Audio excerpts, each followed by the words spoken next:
Comme je l'ai proposé, nous reportons la décision numéro 7, qui est le bon numéro, au prochain conseil municipal, une fois que le constructeur nous aura précisé les éléments qui l'ont conduit à faire évoluer son projet, puisqu'il s'agit de clôturer et aujourd'hui de l'ouverture sur la départementale. Ça change un petit peu la donne par rapport au projet, par rapport à ce qui était prévu dans nos premières discussions. Donc nous reportons cette délibération sine die ainsi que sa promesse de vente par voie de conséquence. Alors, ensuite, nous passons désormais à un autre moment très important, sur lequel Michel a passé beaucoup de temps, qui est le compte-rendu d'activité 2012 du délégataire du service eau. Monsieur Gare, vous avez la parole.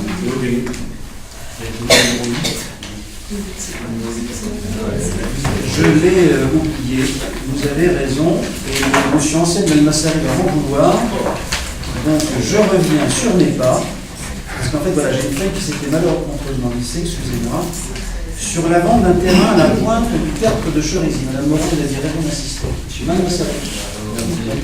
Donc il s'agit de vendre 2 parcelles de terrain sur le lieu dit tertre de Cherisy, 2 parcelles de terrain que l'on voit sur le document en jaune. Donc il s'agit de vendre.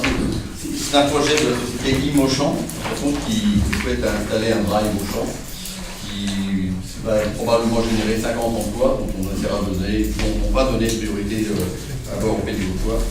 Donc cette société Imochamp a déjà acheté la parcelle, donc qui est attenante aux 2 parcelles jaunes. Elle a déjà une promesse de vente. Et cette parcelle fait 2731 mètres carrés et elle a été vendue 220 000 euros. Donc on a fait le ratio au mètre carré, ça fait 80 euros, 55 le mètre carré. Ça va que dans le domaine, à peu près, on est dans les 30 euros.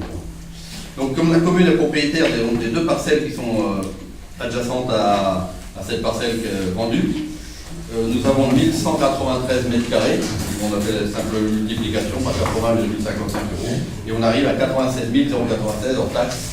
Donc c'est ce que nous proposons à la vente pour le prix de 87 096. Monsieur, pardon. Merci Monsieur Belmassari. Monsieur Pratola, vous avez... Je pose ma question tout de suite, comme ça. Écoutez, elle est la bienvenue. J'adore les questions. Donc, il me semble que l'an dernier, vers cette pointe, nous avions eu un projet que nous avons retoqué. Pour la simple raison, c'est l'argument qu'on nous avait apporté, que ça pouvait ennuyer la circulation. Et là, c'est pratiquement le même endroit. Alors écoutez, c'est ce qu'on nous avait dit. Alors, qu'est-ce qui se passe pour que maintenant... C'est ce que je vous avais dit. Je ne sais plus si c'est vous ou M. Carassus. C'est c'est une des 2 têtes pensantes de la communauté. C'est un peu différent. Donc voilà, c'est eux qui nous avaient dit donc, au moment du débat, c'est on avait retoqué parce qu'il y avait un problème de circulation pour arriver sur son point. Et là, on se retrouve pratiquement la même chose. Il va y avoir aussi un problème de circulation.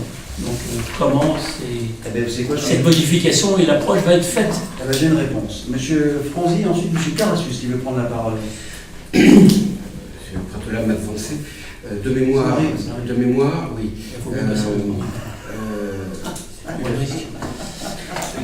le projet était un centre technique automobile. Oui, elle ne compte pas.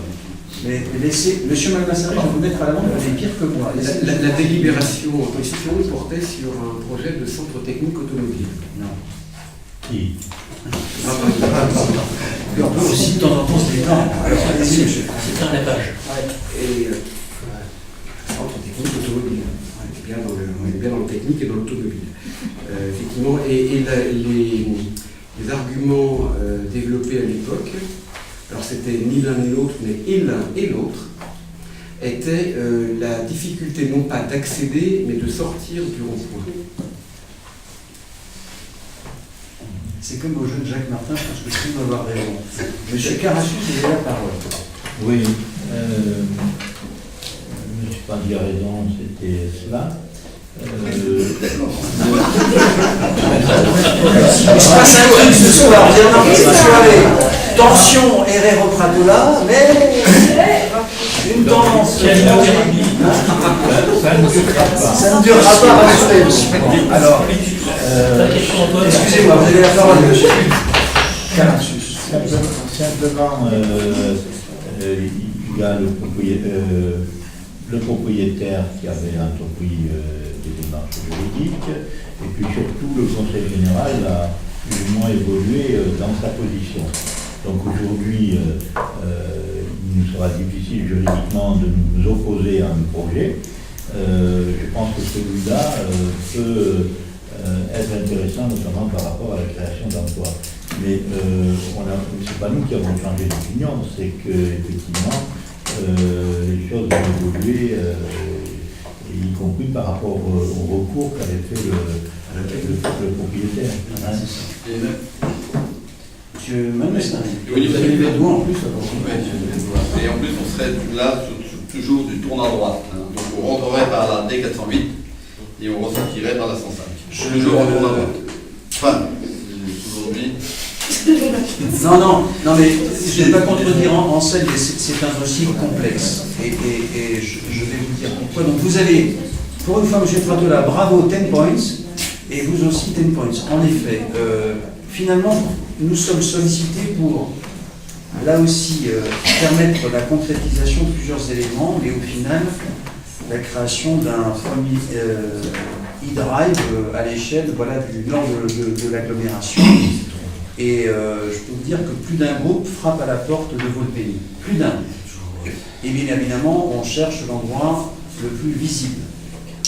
Je y reviendrai, nous avons fixé un certain nombre d'obligations qui sont en termes de sécurité, puisque à l'heure où nous parlons, on n'a pas eu encore le permis de construire, pour dire des choses, que ce soit sur l'esthétique, l'ergonomie, les conditions d'accès et de sortie essentielle. Je dis en scène, c'est que nous sommes, et pour aller dans le sens de Pierre Carassus, c'est que nous ne sommes pas totalement maîtres du dossier, dans la mesure où, oui, le département a évolué dans la perception qu'il avait du caractère accidentogène au regard des flux constatés à un moment, et aux conditions qu'il poserait aujourd'hui sur l'accessibilité et la sortie de cette parcelle. Et en fait, les 2 tiers peuvent être vendus.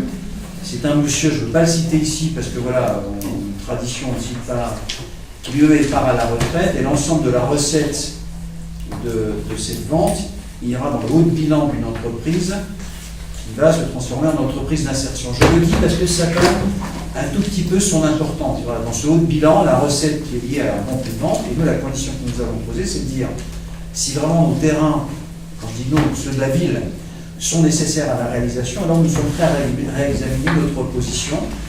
Je le dis parce que la première question que nous avions posée avec M. Lecomte, celle que vous avez posée, quelle est la position du département sur la question de la sécurisation, car, qu'on le veuille ou non, ce rond-point reste étroit au regard des flux de circulation. Et je pense qu'à terme, on a eu une discussion du département, il va falloir, sur ce rond-point, des réaménagements internes qui sont inévitables.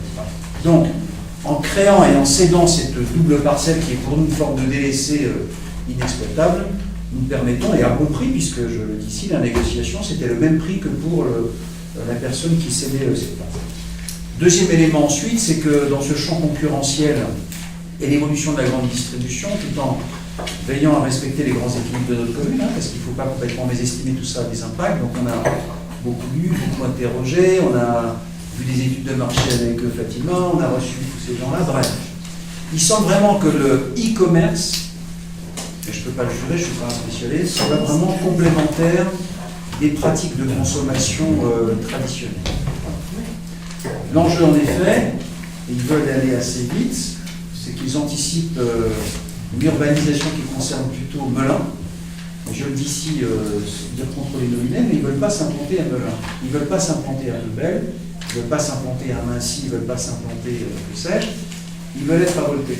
En cela, on s'est dit, il y a une chance pour les accueillir, c'est un lieu stratégique, qui dans l'esprit des gens, je le dis ici, n'apparaît pas tout à fait comme Volpé. C'est l'axe de la 105, voilà, il y a la départementale 605 en haut, voilà. Derrière, comme Ansel l'a dit, et c'est vrai que tu as eu raison de le préciser, nous avons posé un certain nombre d'exigences sur, non pas imposer des emplois, mais avoir un peu un droit de tirage, si vous m'autorisez cette expression, mais surtout pour avoir des candidats prioritaires. Et ensuite, un projet urbanistique qui ne vienne pas en faire quelque chose de disgracieux. Mais je pense que quand on voit ce qu'on a fait par ailleurs et par le passé, que ce soit même sur Bricomarché, ou sur les vendeurs de pelleteuses, ou même sur l'usine, voir le centre de logistique, je le dis comme je le pense, voilà, c'est ça aussi le monde économique, hein, c'est pas juste des bâtisses. Je considère que c'est plutôt assez harmonieux, il faudra qu'on soit dans ce continuum. Voilà en gros le sujet l'enjeu. Et enfin, juste pour la plaisanterie, il y avait en effet un centre technique, mais il y a eu surtout un moment, M. Pratol a raison, un lieu de lavage de voitures. Je le dis ici, nous étions contre ce projet. Il y a eu un projet de restaurant qui se pourrait, qui se transfère pas trop loin. Voilà, il y a eu beaucoup d'intérêt, même des restaurants un peu singuliers qui voulaient s'y implanter. Voilà, pour dire les choses. D'autres questions, M. Francis? Oui. Moi, je reprendrai l'argumentation qui consiste à dire que le rond-point, à un moment ou à un autre, risque d'être élargi. Je trouve peut-être dommage d'opérer en tout cas de mettre de côté cette probabilité. Et je fais référence à une discussion qu'on avait eue, il me semble, d'ordre plutôt privé, sur ce qui se passe de l'autre côté de la nationale. Parce que... Oui, c'était pas privé. C'était pas privé avec vous, je suis... Non, mais... oui, bon. Bon, on fait ta tête, on dira. Est-ce qu'il y a aujourd'hui, sans dévoiler de notre stratégie qui m'échapperait, la propension à s'installer effectivement entre la route de Montreux et entre la nationale et la vraie route de Montreux de l'autre côté. Puisqu'on sait, aujourd'hui, il y a le garage Opel, enfin l'ex-garage Opel, pardon, qui nous est affecté. Il me semble que le rachat par Intermarché ne se fait pas, ne va pas se faire. Vous avez la chance de savoir. J'entends. Je vous pose la question, je dis ça, mais j'avais cru comprendre, alors je mets tous les guillemets possibles, est-ce qu'il n'y a pas effectivement peut-être de manière moins accidentogène que sur cette partie du rond-point qui permettrait de l'ouvrir en cas de nécessité, d'avoir ce pôle qui peut avoir de toute manière une entrée gauche et une sortie droite ou le contraire? Alors, avant de vous répondre, j'avais oublié juste... Pardon, M. Gaston, vous avez demandé la parole. Juste une remarque sur la dangerosité de la circulation. Il y a juste un point qui est, si on développe cet endroit-là, justement, qui soit beaucoup plus accessible à la circulation, plus sécurisé. Il y a un autre point qui me semble très remarquable sur cette dangerosité, c'est la sortie du Brico-Dépôt sur la nationale. Là, je veux dire que c'est un point hyper dangereux. Donc, je ne sais pas si c'est de notre compétence, je pense que c'est de la région. Donc, voilà, c'est travailler sur ce point aussi, si on développe des choses liées à la circulation dans cet endroit-là. C'était juste une remarque. Mais la remarque est juste, M. Gastin, j'arrive d'une manière générale sur cette zone, à la faveur de ces éventuels développements, puisque pour l'instant, on demande au conseil municipal d'autoriser le maire à procéder à cette vente, sous réserve de temps, et les conditions suspensives. Vous avez raison, c'est presque un mouvement tectonique engagé dans l'ensemble de cet entraîneur, parce que il y a autant la sortie du Brico-Dépôt, je dirais que demain l'entrée-sortie de ce qui conduit au SMITOM et à Brico-Dépôt. Pour dire les choses clairement, les points sur lesquels nous travaillons, on peut dire quelques mois, avec Alain, on a encore parlé récemment, un jour il faudra un échangeur à cet endroit-là, et on en a parlé encore récemment avec Pierre Carassus, avec le président de l'Aglo. L'idée étant qu'un jour on est, excusez-moi de faire ça, c'est un peu long, mais pénétrant dans le parc d'activité pour réduire le nombre d'entrées par le nord. Vous savez qu'il est un peu difficile pour nous avec des problèmes de visibilité, des questions de camions et de salariés, bref, de voitures qui vont pour le droit d'activité arrivant de la 105. Et par la même occasion, ça sécuriserait la sortie aussi peut-être de chevaux. Et oui, en amont, il faudra, et on a vu le département, notamment sur les tournées à droite pour réduire un certain nombre de contraintes et d'étroitesse de choses. Après, vous posez une autre question sur laquelle on a des idées, mais là je jouerai mon joker, je vous les réserve pendant quelques semaines, sur ce que pourrait devenir, car c'est une vraie question qui nous est posée, sur la cheriseraie. Voilà, cette zone commerciale qui est inégale. Il y a des commerces de belle qualité, il y a des commerces utiles à nos concitoyens, et puis là, il y a, c'est pas des dentreuses, mais il y a des zones qui sont insalubres, il faut le dire. Donc on a une réflexion qui est en cours, et je ne veux pas le dire ici publiquement pour une raison simple, c'est que d'abord nous sommes sur l'ensemble de parcelles privées. Donc, ce que les uns et les autres veulent faire, alors dans le cas d'espèce, ce n'est pas à moi de dicter ce que veut faire tel ou tel groupe. J'ose croire qu'ils ont fait des démarches équivalentes et qu'à un moment, ils ont fait des choix. Et pour vous dire ce que je sais ou non sur le dossier Opel et Intermarché, peu de choses, si ce n'est que voilà, il y a en ce moment des tribunaux qui sont saisis, qui ne se sont pas prononcés, il y a l'instruction en cours, et enfin je ne suis pas dans le secret de la discussion entre, je dirais, le propriétaire actuel de l'Intermarché, son locataire, et la maison mère, dire le groupe Intermarché, qui aussi a des intérêts. Voilà. Donc, pour l'instant, ce que je remarque, c'est qu'il y a un certain nombre de dates butoirs que nous connaissons, et j'espère que ça va se débloquer. Ce que je veux vous dire, sans pas dire j'ai des choses à cacher, il y a des gens qui viennent me voir, mais vous comprenez que quelquefois on est un peu tenu par le secret de discussion de gens qui viennent juste recueillir notre opinion de principe, mais je sais que beaucoup de gens s'intéressent, voilà, pour être clair, dans la grande distribution, dans les services autour de cette entrée nord, voilà, venant de Montreux ou du canton du Châtelet qui conduit à votre pays. Voilà, en gros, on en est. Donc voilà, est-ce que vous êtes d'accord, je mets au doigt sur... je vous en prie, Pierre. Oui, juste le Conseil général garde un bout de terrain pour élargir. Il y a qui n'est pas vendu. Oui, le département conserve la bande des 30 km, c'est ça? Voilà. Qui est arboré, voilà. Donc il aura son moitié. De toute façon, je vous dis ici, on ne peut rien faire sans qu'on ait l'assentiment du département. On est sur des départements Voilà. Pas de remarques particulières, je mets au voix, y a-t-il des voix contre, des abstentions? À l'unanimité, je vous remercie. Et enfin, nous arrivons à M. Gard, qui est impatient de nous faire partager son compte rendu. On va parler de l'eau. On va parler de l'eau comme tous les ans. Je vais vous faire le bilan du rapport d'analyse des délégataires. Non, c'était hier. Hier, c'était l'eau, et là, celle-là, elle est payante. Comme vous le savez tous, c'est Veolia qui est aujourd'hui chargé du contrat d'affermage. Je vais vous rappeler les chiffres. Le nombre d'habitants desservis, 11 406 habitants, en baisse. On était 11 477. Le nombre d'abonnés, 2920. Le nombre de branchements, 2908. Il y en a 4 de moins que l'année dernière. Le nombre de compteurs, 2878, qui est la propriété Veolia. Presque 45 km de canalisation, avec 117 bornes, enfin appareils publics, bornes d'incendie, purges, etc.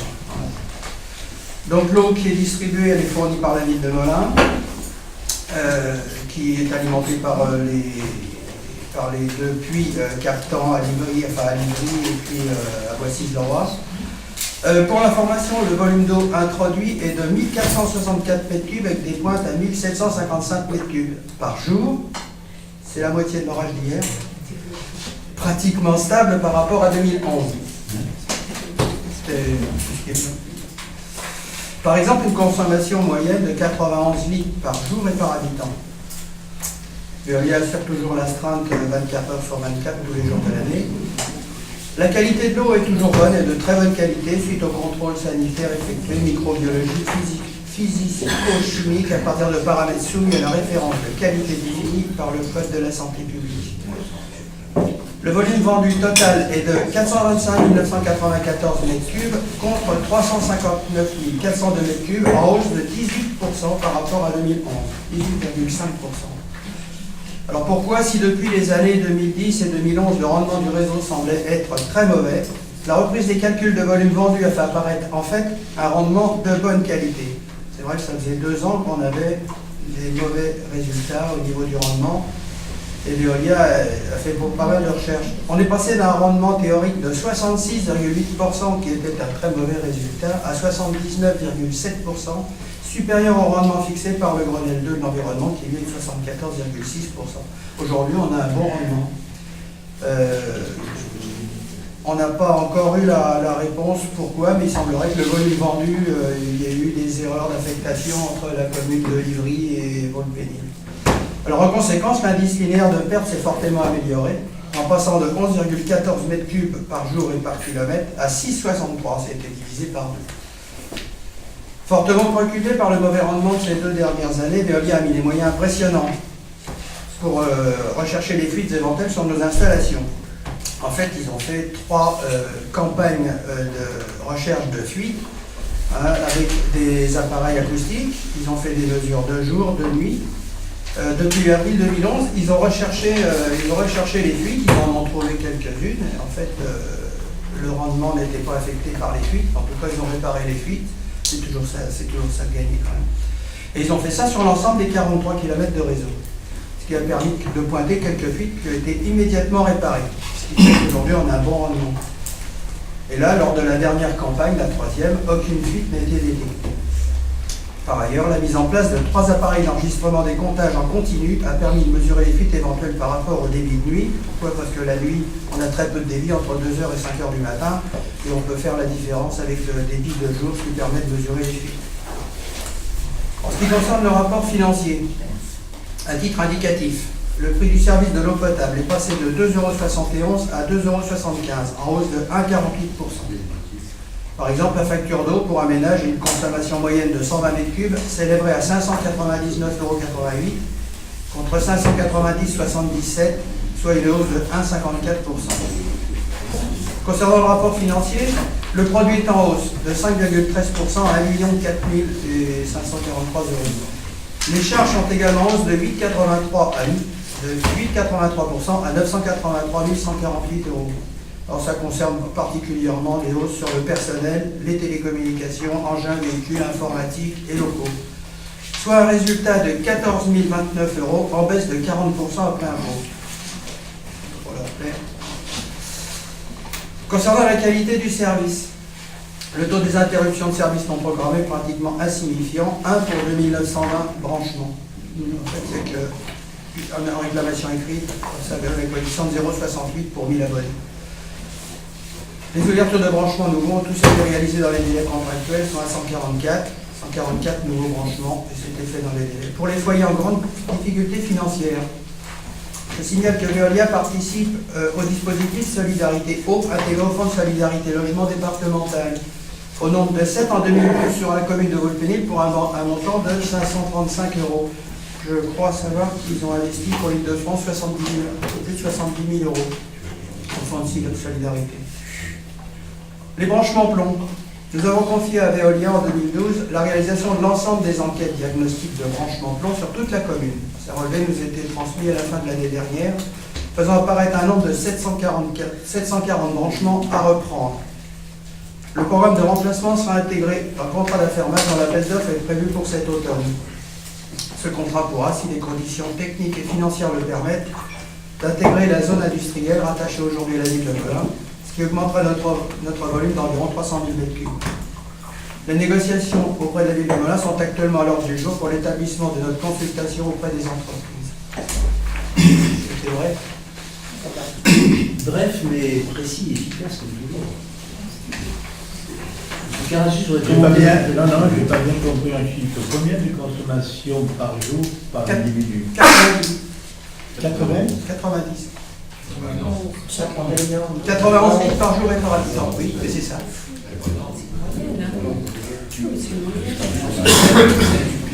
C'est la moyenne.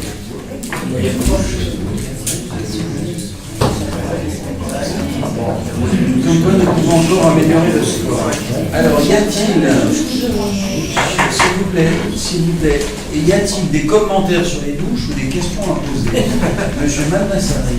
C'est vrai, ça paraît. Oui, j'avais une petite question là, que quand on regarde le graphe, ce petit tableau-là qui est bien fait, en fait, on constate que d'une année sur l'autre, le volume mis en distribution est sensiblement le même, 538 000 m3 pour 534. Alors effectivement, on a 70 000 €, 70 000 m3 de perte en moins, mais comme par hasard, on trouve 66 000 m3 de consommation en plus. Donc il y a un petit truc il y a un petit cheminement qui me trouble un peu. J'ai appelé Veolia, je n'ai pas pour l'instant la réponse, puisque tout est traité sur Paris. Il semblerait que ce soit un problème d'écriture ou de gestion. On n'a pas la réponse. J'ai pas la réponse. Toujours est-il que le volume vendu est augmenté de 70 000. Vous comprenez pourquoi il est ministre des Finances? Ouais. Est-ce qu'il y a d'autres questions ou remarques? Monsieur Lavallée. Est-ce qu'on a des chiffres sur le renouvellement du réseau? Il n'y a pas de programme de renouvellement dans notre programme pour l'instant. Cette année, il n'y a pas eu de travaux de renouvellement. Mais contractuellement, dans le prochain contrat, il y en aura. Oui, on doit tourner autour de 3%, je crois, par an, donc c'est le sillon. Ce sera prévu dans le prochain marché sur lequel vous allez travailler. Monsieur Pratola, vous avez la parole. Vous allez lire sur le rapport du SDIS, sur les points d'eau. Je présume que les réparations ont été faites, où il y a un manque de débit, où on n'aurait pas ouvert les vannes. Et est-ce qu'on a un rapport là-dessus, ces travaux effectués? Nous, les dernières visites qu'on a fait, en particulier à côté d'Intermarché avec le SDIS, on avait une borne, elle, qui était peut-être insuffisante, je crois qu'il faut 150 000 cubeurs, et l'avis a été favorable puisqu'on a suffisamment de bornes pour s'alimenter sur 2 bornes continues, donc on n'a pas de problème de nombre d'incendies. Parce qu'il y avait des problèmes au centre-ville, place du Gauchel, où on n'arrivait pas à ouvrir la vanne, et rue des Rochers, où ça manquait de pression. Pour l'exemple du centre-ville. Oui, mais on peut s'alimenter sur plusieurs bornes. D'accord, mais est-ce que ça a été réparé? Ben oui, si on a une borne, autant qu'elle fonctionne. Mais bon, comme le rapport date d'il y a presque un an maintenant, je présume. Normalement, il répare aussitôt. Il est réparé par qui? Par Veolia? Veolia, c'est à la charge. On n'a pas eu. C'est dans le contrat Attendez, d'affaires. je vais juste organiser le débat. Alors, vous avez une question et vous aurez une réponse. Alors, reposez votre question. Mais ils l'ont entendu, avec les questions. Enfin, Non, mais attendez, alors, ma question était simple. C'est pas un dialogue à deux, j'essaie juste d'organiser le débat. Ma question était de simple. répondre aux questions. Il y avait un manque de débit. Monsieur, vous faites exprès, monsieur Pratola, ou quoi? Vous voulez ma place tout de suite ou quoi? Pour l'instant, j'organise le débat. Je vous demande de respecter les règles. Ne vous en déplaise donc. Je vous demande d'arrêter ce dialogue à deux, de bien vouloir poser vos questions, de répondre, parce que je n'entends ni les questions ni les réponses. Et il y a un compte rendu. C'est pas pour vous embêter, mais vous parlez en même temps. Et ce qu'on doit à nos concitoyens qui nous regardent, les choses qui sont ici, c'est de nous entendre. Vous posez votre question, et M. Gard, vous répondrez s'il vous plaît sur les 2 points qui concernent Rochelle et Duvauchel, si vous pouvez y répondre. Allez-y, M. Pratola. Donc vous avez entendu, puisque vous citez les deux rues que j'ai parlé. Alors ma question était, est-ce que les remarques du SDIS de juillet 2012, en ce qui concerne les bornes qui étaient bloquées qu'on ne pouvait plus ouvrir, ou qui manquaient de pression, place du Gauchel et rue des Rochers, est-ce que les réparations ont été effectuées? Alors, concernant le manque de pression, au travers de l'avis du SDIS, l'avis était favorable puisqu'on peut s'alimenter sur 2 bornes. Donc, le manque de débit, il faudrait revoir la canalisation. Mais dans la mesure où on peut s'alimenter sur 2 bornes d'incendie, on n'a plus le problème de débit. Maintenant, concernant la réparation, il suffit juste de faire vérifier si elle a été faite, mais ça fait partie des missions qui sont à faire dans le contrat d'affermage auprès de Veolia. C'est à eux à réparer, c'est à eux à le prendre en charge. À mon avis, ça a été réparé, ils n'ont pas attendu. Voilà. Très bien, mais vérifions-le quand même, parce que la question est juste, mais je crois que oui, de mémoire, parce que s'il y a un tableau de suivi qui est au service technique, toutes les indications apparaissent, mais vérifions tout de même. Et je pense que je l'aurais appris, puisque je suis au SDIS quasiment toutes les semaines avec les visites de sécurité, donc il nous l'aurait Ok. Et pour preuve, il y a eu un malheureux incendie, il y a dimanche soir de la grisonnerie, rue des Grisonnières. Je suis un peu fatigué, vous pardonnerez, près de la rue des Chalupins. Voilà. Et par exemple, ils sont greffés sur 3 bornes. Voilà. Et notamment une qui était plus rapidement et plus facilement accessible. Voilà. Bon exemple de ce que vous dites, M. Gard, et qui a permis de sauver 3 vies. Voilà, merci aux pompiers. Et aux policiers qui ont sauvé la personne qui était sur le toit. Ah oui, c'était assez tragique. Est-ce qu'il y a d'autres questions concernant ce compte rendu d'activité? Non? Eh bien, nous prenons acte, puisqu'il n'y a pas de vote sur cette fois-ci. J'ai lu avant, M. Dumont, pour éviter que vous me repreniez. M. Magnassari, pour une attribution de subvention. Oui, donc il s'agit d'attribuer une subvention à l'association VMEH, qui a pour but de faire des visites des malades dans les établissements hospitaliers. Donc une association qui a 30 bénévoles et qui visite dans l'hôpital Marche-Laquais, dans les résidences de maisons de retraite, dans les foyers d'Angers-Turquie, dans l'Ain, maisons de retraite à Livry, et des résidents à la résidence de l'Ermitage à Damas. Et on propose une subvention de 200 euros. Y a-t-il des questions concernant cette proposition de subvention? Je mets au voix. Y a-t-il des voix contre, des abstentions? À l'unanimité, je vous remercie. Je donne la parole toujours à M. Malmassari sur la délibération numéro 13 sur les fonds de concours.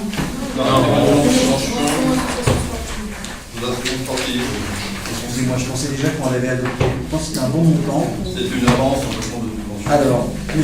Malmassari, délibération numéro 1, les associations sportives. Donc 3 000 euros pour l'association de basketball et 3 000 euros pour l'association de judo.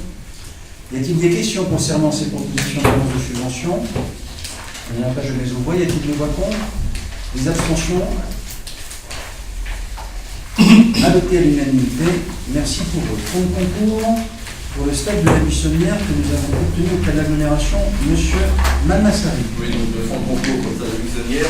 Fonds de concours qu'on pourrait appeler en fait compte des dotations d'investissement qui sont attribuées en fait compte à toutes les communes. Donc le principe a été très simple.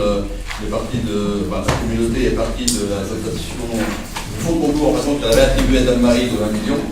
Elle a fait le ratio par habitant qui donne une dotation d'investissement de 49,35 € par habitant. Donc multiplié par le nombre d'habitants de Bénil, ça nous fait une dotation de 562 886. Et comme nous avons déjà perçu 335 000 pour le cinéma, il nous reste donc 227 886 € à percevoir. Et donc nous la percevons à travers la réalisation du stade de la Buissonnière. Y a-t-il des questions concernant cette dotation d'investissement pour reprendre le sujet? Je voudrais simplement avoir une confirmation. Vous disiez 1 million à Dame-Marie. C'était sur quel C'était pour la salle Bachelet. Pas Bachelet, Bachelet. Monsieur Carassus. Oui, c'est parti d'ailleurs de la cartonnerie, pour des raisons qui nous avaient échappé.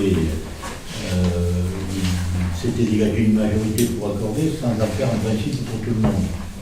Donc, on vient de lui dire que je m'étais un peu fâché, mais moi je constate qu'aujourd'hui, en même temps qu'on a voté pour notre délibération, grâce à nous, les communes qui au départ ne voulaient pas en faire une question de principe ont présenté des dossiers comme nous l'avons fait au dernier conseil communautaire et ont vu les fonds de concours, c'est-à-dire les dotations d'investissement qui leur ont été attribués. Et au fond, c'est tout à fait juste, c'est conforme à la loi, le fait que la communauté vienne en aide sur des investissements réalisés par les communes. Et le critère qui a été choisi, mon cher Hubert, là, c'est le critère de population pour répartir la subvention. Sur ce coup-là, tu avais raison. On parle d'euros. Voilà. Il faut être juste. Voilà. Y a-t-il d'autres questions? Monsieur Pratola, vous avez la parole. Je voulais savoir, sur ces fonds de concours, il y a eu les 14 communes ont voté pour, ou il m'a semblé qu'il y avait une commune qui était un peu réticente. Oui, c'est d'accord. Alors c'est plus compliqué. Et que je suis les débats. Comment? Je suis quand même les débats avec vous, même si je n'y participe pas. Mais il me semble qu'il y a une commune qui n'a pas voté, il me semble. Hein. Il y a le maire d'une commune qui s'est opposé, qui est madame la vice-présidente chargée des finances. Oui. Et je crois qu'un de ses conseillers qui a voté contre, parce que depuis le début, ils sont contre les fameux fonds de concours. Voilà. Mais vous étiez où? Vous n'êtes pas vu. Alors, voilà, exactement. Non, mais la République, c'est. M. Pratola, il est compte rendu pour M. Lecomte. Alors, c'est marrant, ça, il arrive à les ouvrir, il n'a pas les noms. C'est pas pareil. Vraiment, on est maudits, hein. C'est pas les mêmes, c'est pourtant les mêmes fichiers. Allez, je continue. Est-ce que je mets au bois? Non. On va vous offrir un ordinateur, je crois. Ouais. Plus sérieusement, alors, je mets au bois ce projet de délibération, parce que nous devons passer par là pour avoir cette subvention. Y a-t-il des voix contre? Des abstentions? Il faut suivre, hein, M. Dumont et Franzi, là. Vous n'écoutez pas ce que je dis. Vous êtes pour? Mais bien sûr. Vous savez pourquoi vous votez? Bien sûr. Très bien. À l'unanimité, je vous remercie. Délibération numéro 13, autorisation signée bon de marché, toujours pour le ministre des Finances. Oui, donc il s'agit d'autoriser de signer le marché à bon commande pour les travaux d'affection de voirie. C'est un marché pour un montant annuel maximum de 200 000 € hors taxe. Un marché pour une durée d'1 an, reconductible 3 fois. Donc marché qui a été attribué à TP Énergie. dans la zone industrielle de retenue. Les groupements solidaires avec une grande viable qui fait tous les enroués. Monsieur Franzi, vous avez la parole. Monsieur le maire, compte tenu de la conjoncture, je m'interroge sur l'intérêt de cette délibération. Dans la mesure où on va objectivement avoir un certain nombre de travaux assez conséquents à effectuer, à reprendre, je ne sais pas si on n'a pas intérêt aujourd'hui à grouper ou à envisager de grouper l'ensemble de ces travaux, d'avoir un marché global, parce que je ne sais pas si on peut revenir sur un marché, ça je ne sais pas. Donc vous allez me le dire, mais je m'interroge quand même sur l'idée de peut-être regrouper. Vous savez comment les économies, on les fait à l'échelle. Allez, monsieur Tafourou, vous avez tellement entendu ce soir. Qu'est-ce que vous entendez par comme travaux conséquents? Voirie. Oui, mais oui, sous-inondation, en voirie, en VRT. Moi, j'ai bien fait de poser la question, donc je peux répondre. Il faut savoir que la majorité des travaux qui ont été effectués ce jour, par exemple, comme ceux qui vont être réalisés par la suite, c'est-à-dire la Côte-Saint-Gemme, pris en charge par le département. Les autres travaux de voirie qui sont à prendre sont souvent au niveau des bouches d'égout, mais ça c'est pris en charge par la communauté, c'est à tout autre marché, c'est leur marché. Monsieur Franzi, vous avez la parole juste pour la deuxième fois.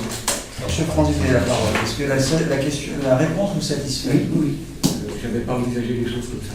La deuxième chose, c'est, il me semble que rue de Seine, on a refait un certain nombre de fois ces faux pavés qui régulièrement s'effondraient après le passage en juillet, et c'est à ce moment-là qu'on le constatait, des tracteurs et autres remorques à grains. Est-ce que là-dessus, on a eu quelque chose dans la mesure où ça a été fait, refait, quelle a été notre position par rapport à je ne sais pas, est-ce que ça rentre dans un cadre de garantie? Non, mais il y en a qui ont été refaits par les services. Non, là, c'est tout ce qui a été refait là. Non, mais sur ce coup, pardon. Alain et après Pierre Carassus. Non, ce qui a été refait récemment, ça a été refait dans le cadre d'un marché qui était passé sur lequel il n'y avait plus de garantie. Maintenant, quand vous dites que ça se produit au moment de l'été, effectivement, c'est souvent là que ça bouge, c'est pas forcément lié, pas forcément, ça peut effectivement être lié au passage des véhicules lourds, mais c'est aussi lié au mouvement de sol après l'hiver, parce qu'on constate sur toutes les voiries, encore plus sur les autres pavés. Monsieur Carassus. Non, moi je voulais intervenir sur l'aspect, ça a été fait, refait, c'est vrai, c'est pour ça qu'on a conclu par le fait de dire qu'il fallait dessiner, mais souvent, pas toujours, mais quand ça a été refait, quand on a remis des pavés, ce sont les services qui les ont remis, c'est pas toujours une entreprise. C'est pour ça que je voulais intervenir. Il y a des fois, ce sont nos services qui ont remis des pavés. Mais c'est vrai que ceux qui avaient été mis là un peu à la demande des riverains pour essayer de ralentir la circulation, bon, ça s'est traduit par ce que vous avez évoqué, une difficulté à maintenir une chaussée en bon état. Et il y a deux éléments qui nous ont conduit ensuite à l'accélérer, pour aller en complément de ce qui est dit, c'est que, ça devenait un peu dangereux, il faut le dire, parce que, et deux, qui est intimement lié, c'est que le début du chantier de Bruxelles, même s'il a été interrompu et s'il va reprendre, a considérablement altéré les fameux pavés. La raison c'est que nous sommes en discussion avec eux pour qu'ils participent financièrement. Avec Ginette, on a vu le directeur des foyers de Seine-et-Marne, avec lequel nous avons discuté, et en fait, il a acté le principe, on est sur les montants, et comme il faudra à un moment réaménager la sortie de ce hameau, c'est là-dessus que nous mettrons à contribution dans le volet sol et sécurisation de cette sortie. Voilà. On n'en est pas encore à analyser cela, parce que vous avez vu comme moi, ils ont malheureusement été victimes de deux appels d'offres qui, bien qu'attribués, ont été vite infructueux parce que les sociétés ont déposé le bilan, mais là, ça a l'air de repartir. Voilà. Une petite précision, c'est que le marché à Montauban nous sert surtout à travailler dans l'urgence. Quand il y a un montant de 200 000 €, on dit c'est le maximum, mais c'est quand même plus tard. Il y a un montant minimum, un montant maximum. Voilà, c'est pour les interventions ponctuelles. Voilà, Est-ce qu'il y a d'autres questions, monsieur Ratola? Oui, dans la continuité de ces palais, quelle destination ont-ils, ces palais? Parce que j'ai cru comprendre qu'on allait les réutiliser ailleurs. Eh bien, je crois qu'ils sont, non, je ne sais pas, je les ai vus, ils sont stockés à l'extérieur des services techniques. Donc on m'a semblé, j'ai cru comprendre qu'ils allaient être réutilisés. Oh, écoutez, je ne crois pas qu'on est à ce jour. Alors, il n'y a ni de révolution prévue à venir.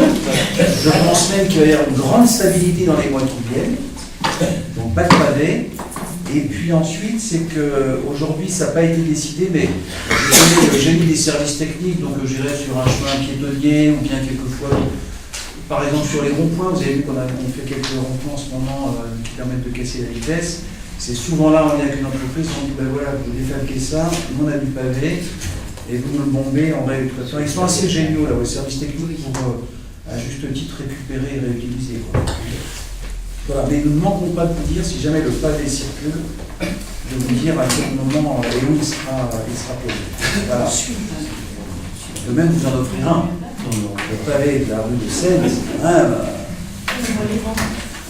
il en a vu des Ok, ben je mets au point si vous en êtes d'accord.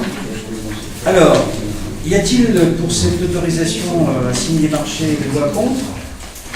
Des abstentions? Non, vous voulez que je réponde?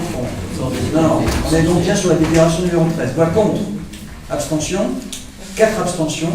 Je vous remercie. Nous passons maintenant à la délibération numéro 14, M. Malmassari, toujours sur l'exploitation de chauffage. Oui, donc c'est l'autorisation de signer un avenant numéro 1 au marché des exploitations de chauffage pour entretien et matériel et fourniture de combustible, publication de résultats. C'est la société Sentra qui avait ce contrat. Et l'avenant, il consiste du fait qu'on a vendu donc, la maison rue du Grand Pressoir et la maison rue du Grand Pressoir, l'entretien de la chaufferie était fait par la Sentra. Donc on a eu une petite diminution de la prestation de 0,4% qui représente un montant annuel de 897 euros. Y a-t-il des questions concernant cette délibération? Je mets au voie. Y a-t-il des voix contre? Des abstentions? À l'unanimité, je vous remercie. Toujours M. Malmassari pour une indemnisation de cycliste sans citer la personne, s'il vous plaît. Oui, donc considérant que quelqu'un qui a voulu se garer sur le parking de la ferme des Jeux a roulé dans un petit coup en revenant d'un pneu. Donc on s'est engagé à indemniser les réparations à hauteur de 295,88 €. Ça a fait quel euro Mercedes? Non, je ne suis pas le marque de voiture. Attendez, je ne peux pas à la fois demander à certains d'être disciplinés et que chacun prenne la parole. Donc je dis avec la même sévérité, merci de bien pouvoir demander la parole. Monsieur Chalot, vous avez la parole. Oui, mais je trouve que, je ne sais pas poser la question, c'était une Mercedes ou un gros camion, mais ça me semble élevé, 292 €. Non, mais ce n'était pas que la roue. Si j'ai compris, c'est que petite voiture basse, et je pense que la jante a été touchée. Voilà. Ils ont dû, à mon avis, les redresser. Si j'ai bonne mémoire, mais on va quand même le vérifier, monsieur Chalot, parce que c'est vrai qu'à ce prix-là, on peut en acheter au moins 2. Pas 3, mais 2 sûrs. Alors, sous réserve de vérifier la réalité du prix du pneu exploitant un Cayenne dernier cri, y a-t-il des voix contre? Non, j'ai pas de Cayenne. Des abstentions? À l'unanimité, je vous remercie. C'est un peu tardif, hein, comme toujours, monsieur Jacob, mais nous arrivons à des choses qui sont essentielles et personnelles. Pouvez-vous nous parler de modification du tableau des effectifs, de numération 16? Après avis de la commission administrative paritaire compétente, 3 agents communaux peuvent prétendre à un changement de grade par voie de promotion interne. Il vous est proposé d'approuver ces changements de grade. Très bien. Y a-t-il des questions concernant la proposition de notre collègue? Il n'y en a pas. Je mets au voie. Y a-t-il des voix contre? Des abstentions? Pour l'instant, j'ai mis au vote, monsieur. Mais je donnerai la question après. Est-ce qu'elle conditionne votre vote? Elle peut. Elle peut. Alors, puisque vous avez un témoin qui vous a vu lever le doigt, et c'est de son heure, je vous donne la parole. Pardon, messieurs, qui avaient commencé à voter. Monsieur Francis. Une simple question. J'ai compris qu'il y avait 3 promotions, mais il y a 5 nouveaux postes. Bon, je ne suis pas sur la bonne des livres. Alors, attendez.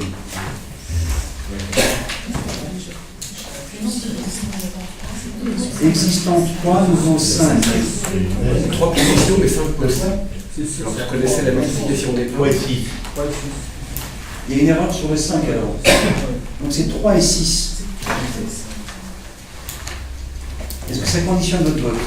C'est une bonne remarque. Et les 3 de plus que sont-ils? Ils retrouvent les 3 annoncés. On pourrait mettre effectif ancien, effectif actuel. Ouais, je vous accorde que tel que c'est formulé là, donc 3 et le existant c'est aujourd'hui, 3 plus 3. bon, effectif actuel, mais voilà, l'existant c'est de ma faute ça. Et nouveau avec les 3 ça nous fait 6. Donc je présente mes excuses parce que c'est moi qui ai modifié cette délibération. Nous sommes donc à 3 existants, nous sommes à 3 qui existaient, et désormais, si vous voulez, 6 à compter de demain.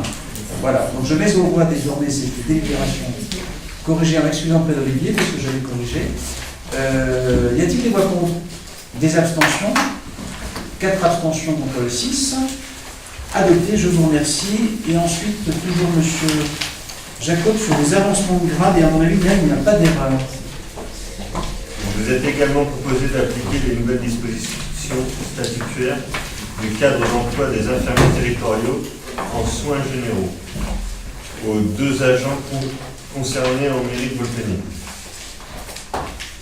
Donc voilà, proposition sur ces grades pour infirmières. Y a-t-il des questions? Y a-t-il des votes contre? Des abstentions? 4 abstentions contre les infirmières. Adopté, je vous remercie. Alors nous passons à la 18 sur la rémunération et vacation d'agents d'encadrement dans les restaurants scolaires. Vous avez toujours la parole, Monsieur Jacob. Il vous est proposé d'approuver le nombre de vacations et la rémunération des 2 personnes chargées d'assurer la surveillance des restaurants scolaires pour l'année 2013-2014, à raison de 56 vacations de 2,25 heures par agent rétribué à l'indice majoré 308, auquel s'ajoute 10% au titre des congés payés. Très bien. Y a-t-il des questions concernant donc l'encadrement de nos enfants dans les restaurants scolaires? Je mets au voie. Y a-t-il des voix contre? Y a-t-il des abstentions? Eh bien là, les enfants font l'unanimité pour notre plus grand bonheur. Enfin, dernière délibération, Monsieur Jacob, concernant notre convention avec l'association de gestion de la résidence La Passerelle. Jusqu'à présent, et afin d'assurer le bon fonctionnement du foyer des jeunes travailleurs de la Passerelle, la ville de Volpeni prenait en charge le salaire d'un agent mis à disposition de l'association de gestion de cette résidence.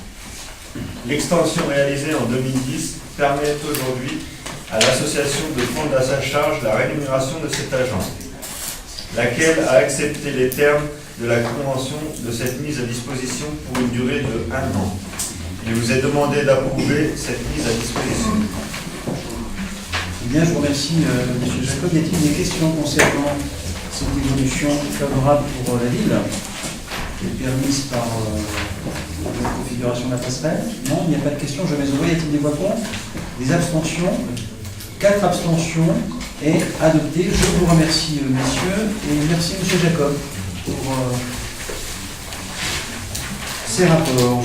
Nous passons, et Nadine est excusée exceptionnellement. Est-ce que M. Malmassari est bien rapporté sur... Non.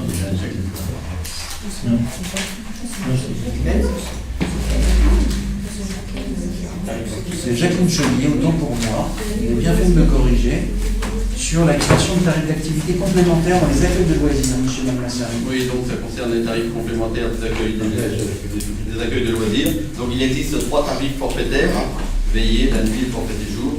Donc en fin de compte, on a décidé de décomposer le forfait séjour actuel en 4 activités complémentaires. Donc on retrouve dans le détail le repas supplémentaire, l'activité veillée, la nuit et le petit déjeuner.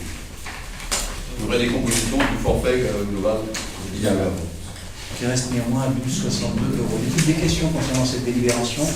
Il n'y en a pas, je mets au voix. Y a-t-il des voix contre, des abstentions? À l'unanimité, je vous remercie. Nous passons maintenant au secteur de la culture.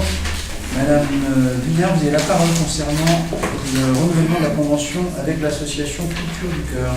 Oui, considérant que l'accès à la culture est un droit pour tous et constitue un réel facteur d'insertion, je vous propose de passer une convention de partenariat avec l'association Culture du Cœur du Sénégal. Depuis plusieurs années, cet accord a pour objectif de fixer un cadre de coopération entre la mairie de Vulpénil et l'association afin de donner accès à une programmation culturelle de qualité à un public qui en reste habituellement exclu. À cette fin, la mairie de Vulpénil met des invitations pour un public visé, 5 places à la ferme des Jeux pour un spectacle plutôt humoristique ou familial et 5 places de cinéma par semaine à la ferme des Jeux, bien sûr, les lundis, mardis et mercredis. Y a-t-il des questions sur cette convention que nous examinons chaque année? Non, il n'y en a pas. Je mets au voix. Y a-t-il des voix contre? Des abstentions adoptées à l'unanimité? Je vous remercie. Y a-t-il des abstentions? Excusez-moi, j'en vois 2 d'abord. Voilà. Ça fait 4. Adopté. Nous passons ensuite à l'évolution des tarifs de l'école de musique pour 2013-2014. Les propositions se fondent sur 3 principes d'évolution majeure. Une hausse de 2,4% pour l'ensemble des tarifs, le maintien de tarifs incitatifs pour les disciplines musicales rares, garantes de la diversité et de la qualité de l'enseignement dans les écoles de musique et de danse. Un alignement de l'ensemble des tarifs de danse sur les tarifs de musique pour le lin et le nez. Si vous voulez des explications sur les disciplines musicales rares, pour cette année, on a l'accordéon, le chant baroque, corps harmonique, etc. Et on a le maintien ici de la dégressivité des tarifs. La politique de réduction forfaitaire est la suivante: un abattement famille, qui se base sur le nombre d'inscriptions par famille, un abattement instrument rare de 25%, et un abattement orchestre de 50% pour les élèves participant à l'orchestre numéro 22. Et un abattement fixe de 30 € pour les élèves inscrits à la fois dans une discipline musicale et dans une discipline chorégraphique. Parfait, conformément bien aux conventions. Je propose d'adapter ces tarifs.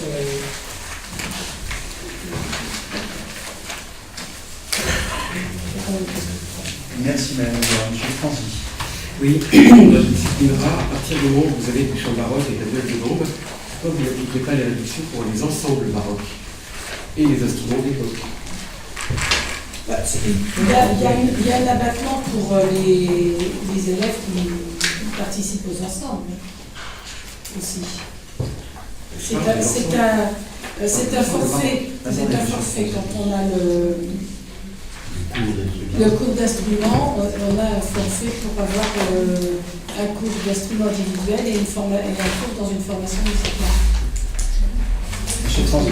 Donc un élève qui serait inscrit en cours et en ensemble, sur instrument d'époque ou ensemble baroque, aurait cette dégressivité? Pour l'instrument, oui. Avec cet instrument, oui. Enfin, quel que soit l'instrument, de baroque. C'est la question. C'est quel que soit l'instrument d'un ensemble baroque. Parce qu'un ensemble baroque, c'est pas de la viole de gambe, c'est aussi des flûtes, c'est...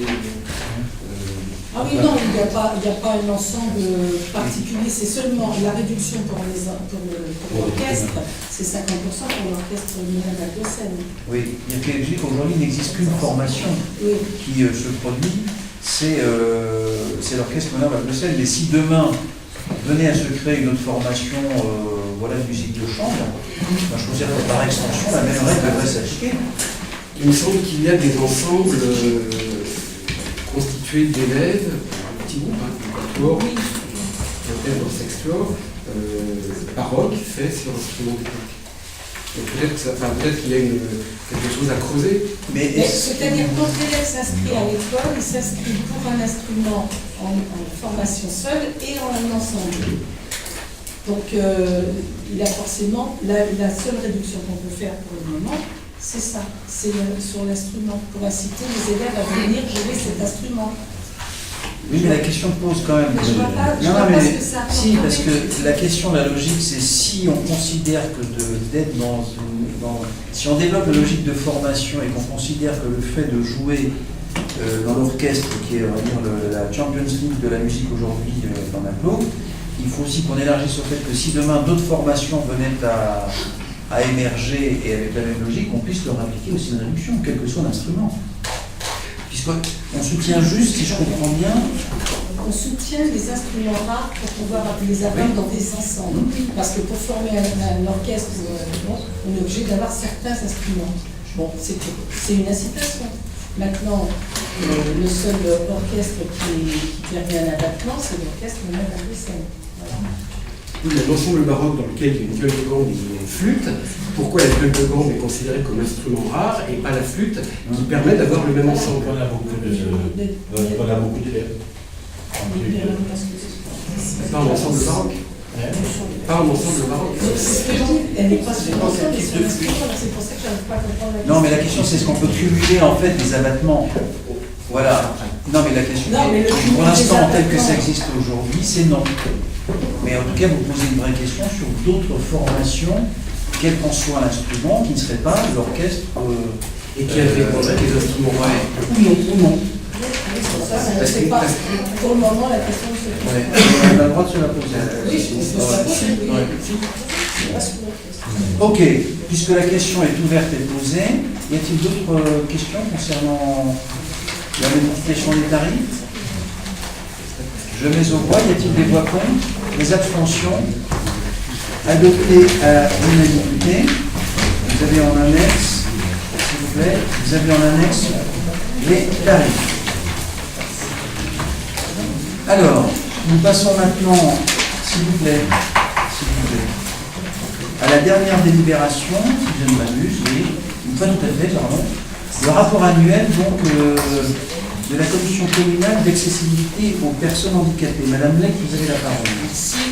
Alors c'est l'usage bien évidemment, et nous le respectons, de produire chaque année le rapport annuel de la commission communale pour l'accessibilité aux personnes handicapées. Et ceci pour vérifier l'adoption de la mise en accessibilité de la voirie et des espaces publics, qui est un mot un petit peu curieux, mais qui m'ont utilisé le PA signifie cela. Alors je suppose que tout le monde a bien reçu le document qui concerne la réunion qui s'est tenue le 18 février 2013, et ce document donc a listé l'ensemble des actions qui avaient été menées au sein de la commune et celles qui étaient en préparation, qui étaient prévues, ce qui doit nous permettre, on n'a absolument pas oublié, puisque notre commune avait été l'une des 4 premières à présenter le PAV dans les délais, et même dans des délais exceptionnellement rapides, de continuer dans cette voie et donc de tenir les engagements qui devraient nous permettre d'arriver à respecter ce qui nous concerne, c'est-à-dire, vous avez vu les travaux qui sont actuellement réalisés sur les trottoirs, les balcons tactiles en particulier, donc de réaliser les engagements pris pour l'année concernée. Donc, il vous est donc demandé de prendre acte de ce document. Merci de m'avoir aidé, Colette, en disant bien qu'il fallait prendre acte. J'ai failli dire, je mets au voix. Avant de prendre acte, y a-t-il des questions concernant ce travail de fond que vous avez mené? Merci, Colette. Voilà. Il reste encore beaucoup à faire, hein. À bien des égards. Ce sera un long travail. Nous avons amorcé. Donc nous prenons acte collectivement. Très bien. Enfin, nous arrivons sur la conclusion de ce conseil. Je crois qu'en questions diverses, et avant de donner remerciements, M. Jean-François Chalot, vous vouliez apporter une information au conseiller, s'il vous plaît. Oui, alors moi j'avais 2 questions diverses maintenant en termes d'information, parce que c'est dans l'ordre du jour que je poserai tout à l'heure. Depuis 3 ans, dans notre commune, nous organisons des assises de la vie associative depuis 2011. Les prochaines assises auront lieu le 7 septembre, de 15h à 19h, à la Maison des associations. nous nous fixons 4 objectifs. Informer les associations par rapport à la législation, échanger, proposer et construire. Avec comme objectif, alors je vais être court parce qu'effectivement il est un peu tard, avec notamment comme objectif opérationnel le lancement de la journée champêtre qui aura lieu le 28 juin 2014. Et nous aurons trois moments de débat sur la place des associations vis-à-vis de la modification des rythmes d'enfants, l'intergénération et la vie associative, et quelle maison des associations. Vous savez que nous essayons d'enclencher une dynamique participative au niveau des associations. Nous avons tous une réflexion sur l'avenir des maisons des associations, mais nous avons besoin aussi d'interroger les associations sur comment est-ce qu'ils voient l'avenir de cette maison comme lieu de rencontre, lieu d'échange, etc. Merci Jean-François, ça donne envie de participer à cette journée. Ce serait tout ce qu'on voit. Alors j'ai quelques remerciements à faire partager puisqu'ils sont adressés à la ville ou à son maire, mais quand c'est son maire, c'est la ville. Le foyer socio-éducatif du collège de la Mare-aux-Champs qui nous remercie pour la mise à disposition bien sûr de la buissonnière. Voilà, 3 jours durant, ils ont pu profiter de l'espace. Voilà, plus de 500 personnes ont assisté à un très beau spectacle, très enjoué, très coloré. Il y avait plus de 150 collégiens et une dizaine d'enseignants avec une petite spéciale dédicace quand même au service des sports, il faut le dire, donc, comme c'est écrit, je le dis. Très beau souvenir de la maison de la boulangerie-pâtisserie de Seine-et-Marne, qui nous remercie pour l'accueil de la fête du pain, 23, 24 et 25 mai, l'occasion de laquelle j'ai raté ma baguette, mais je l'ai quand même mangée. Une adresse, c'est rare mais il faut souligner, qui est envoyée à nos policiers municipaux de la part d'une dame de Veneux-les-Sablons qui voulait remercier. Il y a eu un petit accident de circulation et elle a apprécié l'attitude et la présence de la police municipale. Spéciale dédicace à Madame Colette Lec, voilà, de l'association Rivage pour l'octroi de la subvention et son soutien habituel. L'association de la Ferme des Jeux aussi remercie le conseil municipal pour la subvention qu'elle lui a accordée en rappelant toutes les initiatives qu'elle prend sur le plan culturel en particulier. Et enfin, une lettre qui nous est adressée par le président du SMICOM et maire du Nez, M. Franck Bernin, qui remercie la ville pour son soutien à l'occasion des portes ouvertes du SMICOM le 6 avril dernier. Que de merci, que de merci. Nous les remercions à nous. Voilà. Nous en avons terminé avec l'ordre du jour officiel. Y a-t-il des questions diverses? Alors, on va donner la parole à M. Frondy et après vous, M. Chalot, pardon. Je vous en prie. Oui. J'étais absent au dernier conseil municipal, donc c'est la première fois que je remonte dans cette salle. Que sont devenus nos horloges et les différents décors de cette pièce? C'est de ma faute, j'ai pris du retard. Parce que nous avons, comme vous le savez, enfin réalisé l'ascenseur que nous avions mis. Nous avons profité pour reprendre, alors, on va tout vous dire, les parquets et les peintures. Et on est en train de nettoyer une Marianne qui trônait là. Voilà, il y a quelques éléments de décor qui vont réapparaître, probablement des photos, parce que pour tout vous dire, les horloges, ce que je voudrais vous proposer, et je trouve que ce serait un beau symbole, qu'elles seraient plus visibles, ce serait de les mettre à l'accueil de la mairie, voilà, où il y a plus de monde, parce que finalement on a quelques fidèles, mais cette salle reste un peu exceptionnelle. Voilà. Puisque vous vous occupez de l'heure en Allemagne et aux États-Unis, elle est de retour. Voilà. Monsieur Chalot. Oui, j'ai reçu un coup de téléphone insolite hier. Je ne suis pas tout seul à avoir reçu ce type de coup de téléphone de personnes se présentant comme des pompiers et disant qu'on était obligé, pour tout particulier, à avoir un détecteur de fumée. Alors, comme je m'occupe d'une association de consommateurs, je sais que ce texte existe, que c'est la loi Morange, que c'est le décret d'application, mais que ça ne s'applique que le 8 mars 2015. Alors, il faut quand même dire un certain nombre de choses, parce qu'il y a d'autres personnes qui reçoivent ce coup de téléphone, qui pensent que c'est officiel, et qui sont prêts à dépenser, parce qu'effectivement, surtout avec les éléments que nous avons connus, donc je pense qu'il est important d'alerter la population de ce type de comportement. qui est à la limite, qui est particulièrement malhonnête. Nous en ferons l'écho, je le dis à M. le directeur de cabinet, et dans retrait sur les panneaux lumineux, comment on fait régulièrement chaque fois que nous sommes interpellés. C'est déjà fait. Hein. Monsieur Prat, s'il vous plaît.